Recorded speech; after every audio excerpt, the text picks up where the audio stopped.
Katie, let me check. I think the system called this one out. Let me check for you.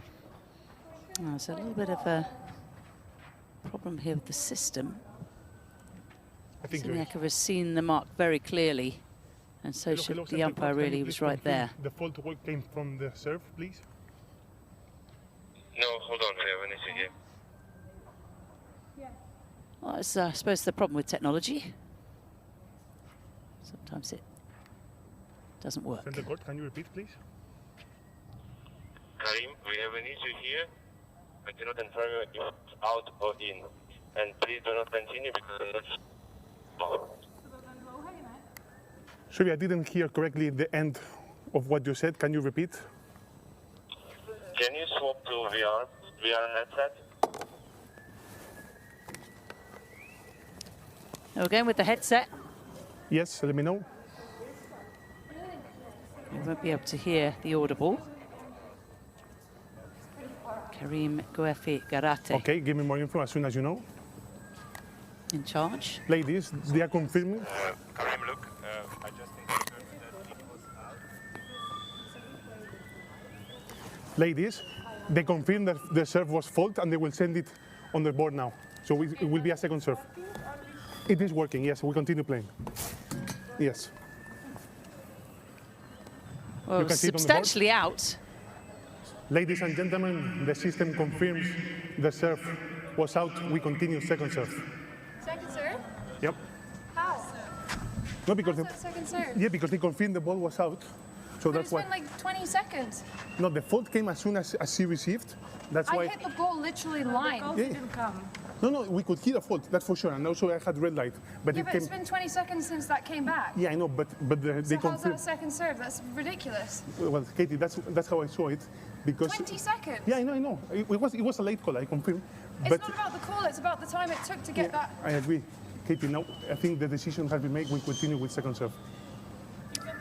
That seems very harsh, doesn't it? Thank you. You give first serve. Thank you. There we go. And Siniakova actually came up with first serve right Ladies at and the beginning of that gentlemen, for good little sportsmanship, conversation. Siniakova is awarding first serve. It's a really good sportswoman-like gesture from Siniakova. A couple of minutes really had passed, hadn't it, since the ball was in or was out. No call came.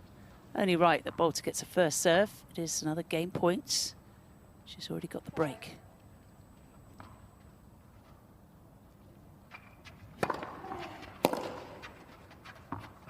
Just seems like a little common sense needs to be used once in a while. Siniakova might regret that now, though. Big miss hit on the backhand return. Both players, I think, a little unfocused after that little conversation. So 2-love for Boulter. Siniakova with 4 break points in that game.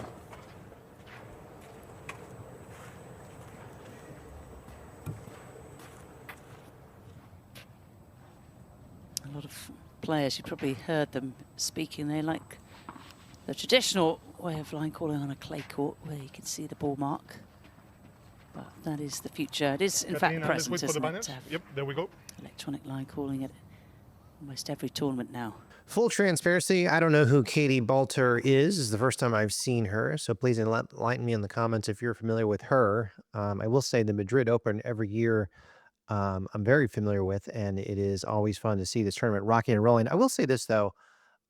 Clay season. It's not my favorite. I prefer the hard courts, and I can't wait till we get to later in the season where we, of course, see the U.S. Open, but also the Cincinnati Open and a couple more hard courts tournaments when we get back to that. But that being said, so many matches tomorrow. We have Raducanu tomorrow. Andreescu is playing Rybakina. Those are 2 Grand Slam champions playing each other tomorrow, and that probably is the biggest one for me and what I'll be watching. Of course, Iga Swiatek, she took out the teen sensation Alexandra from the Philippines today in 3 sets. That was a really interesting one. Alexandra won the first set 6-4, and then it was 4-all in the second, and it kind of seemed like Alexandra and the fatigue kind of got to her, and especially in the third set, and Iga ended up winning this one 4-6, 6-4, and I think it was 6-2 in the third. So Iga was definitely frustrated in this one. The queen of clay, Iga Swiatek, how's she gonna roll on to this one? I have not looked to see who Iga Swiatek is playing next. So please let me know in the comments what's going on there. Sabalenka plays tomorrow. I think that'll be her first match this tournament. It was weird last week. Sabalenka, I think she had like 2 matches, and she was in the final. So she played 2 matches to get to the final. That was over in Germany. It is so neat to see all these players jumping every year from country to country, continent to continent. They were in Germany last week. Now they're in Spain over there in Madrid. So it's pretty awesome.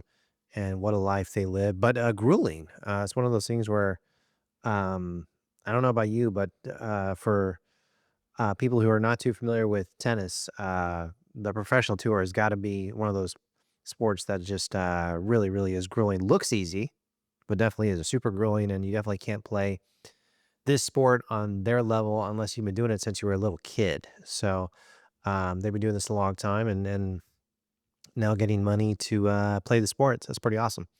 So happy for Iga Swiatek, our beloved Polish queen, getting through, getting revenge, I guess you could say, against the teen sensation from the Philippines.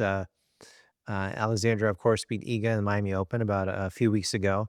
That was her biggest win of her career, but couldn't pull it off on clay today. So it was a really interesting match. I wish it had been more of a competitive third set, and but it was fun. It was like there you could feel the electricity in the air watching this one. It was a really, really good one to watch. And tennis, this sport needs more of that, that's for sure. And in my opinion, needs more of Iga Swiatek. She's had a little bit of bad luck. She hasn't won a tournament since Roland Garros last year. So it's been quite some time. And Sabalenka has taken over that, of course, that #1 ranking. How long did Iga Swiatek go with that #1 ranking? It was a long, long time. Remember, Iga even had that 37 match win streak a few years ago. No one's done that since.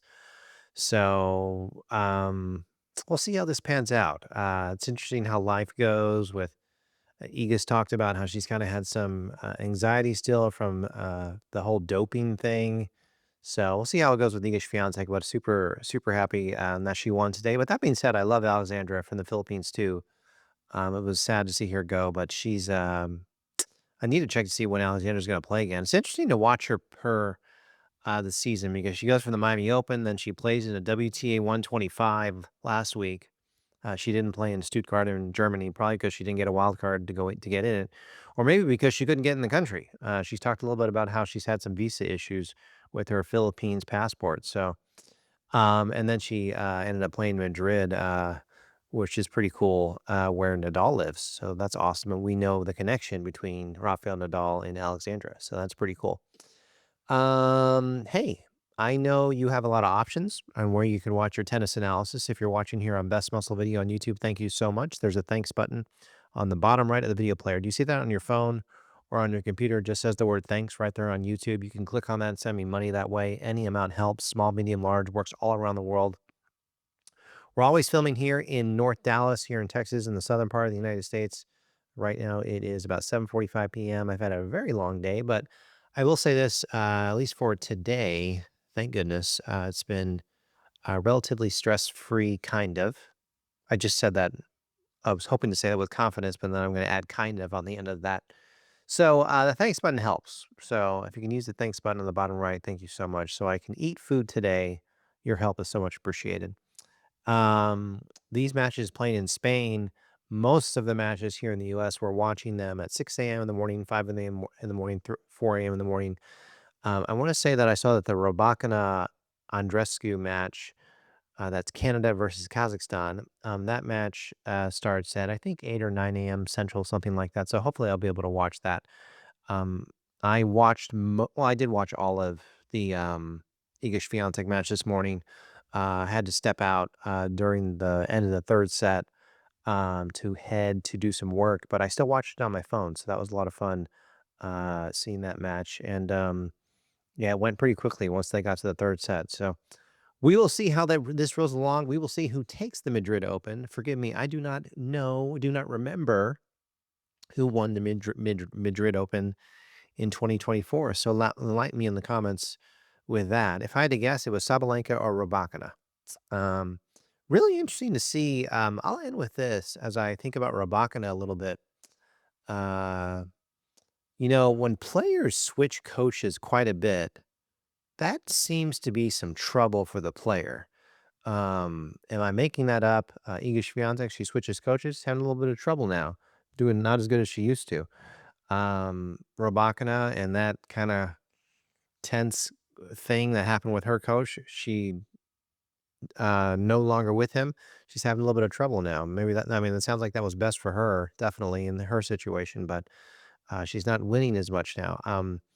Let's use Emma Raducanu as an example. She's changed her coach many times since winning the U.S. Open. I think that was in 2021 when she won the U.S. Open, maybe 2022. She's had a roller coaster of ups and downs. I think she's not done well at all in any WTA 1000 events as far as getting to the quarterfinals or the semis or even a final. I don't think that Raducanu's even been in the semis or a final of a WTA 1000.